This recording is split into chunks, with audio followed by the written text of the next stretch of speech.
on Asian equities last year, but they haven't been performing well so far in 2013. Has your stance changed? I think it's an important question. As you say, last year was very good for Asian equities, best performing of the major regions of the world. It then becomes a relative game as we look into 2013. And I think one of the things that we saw towards the end of last year was a very strong run-up in China with a lot of confidence. You could say that that has dissipated going into the beginning of 2013 as people are beginning to look forward and think about, are the earnings going to be coming through in Asia, as had been the expectation in the fourth quarter of last year.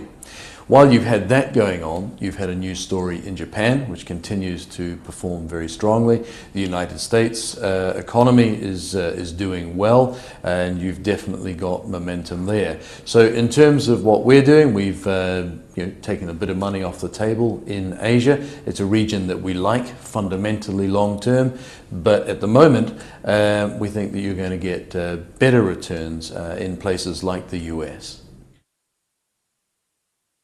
Developed markets in Japan have been the outperformers so far this year versus the emerging markets. Why is that?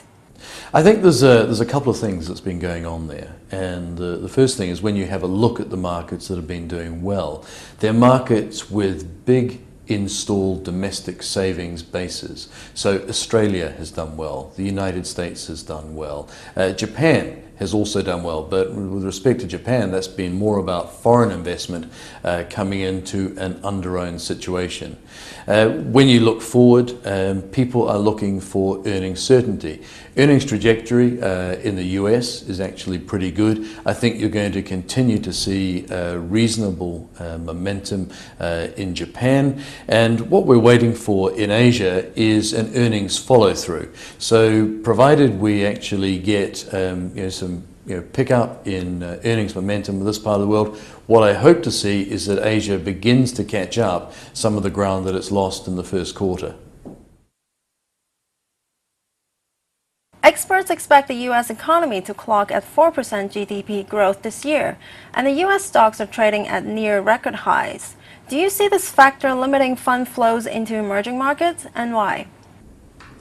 Look, I think the reality at the moment, and we talked about this earlier in our conversation, is that a lot of the money that is coming into the markets is domestically focused.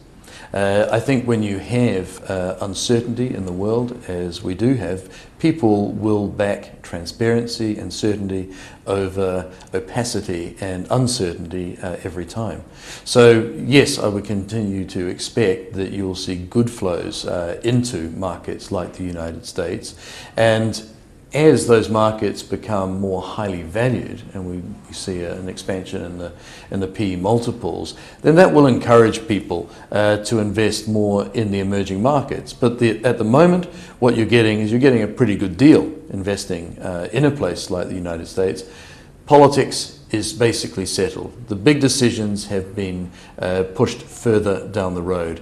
Yes, we've got the impact of enforced government cost cuts, but they're going to take place over a 12-month period of time. And when you have that sort of scenario and you have the guarantee of lower rates, you know that policy and corporate ambitions are aligned. And that will serve the stock market well. Mr. Simon Flood, thank you so much for joining us for this interview on ET Now. Thank you.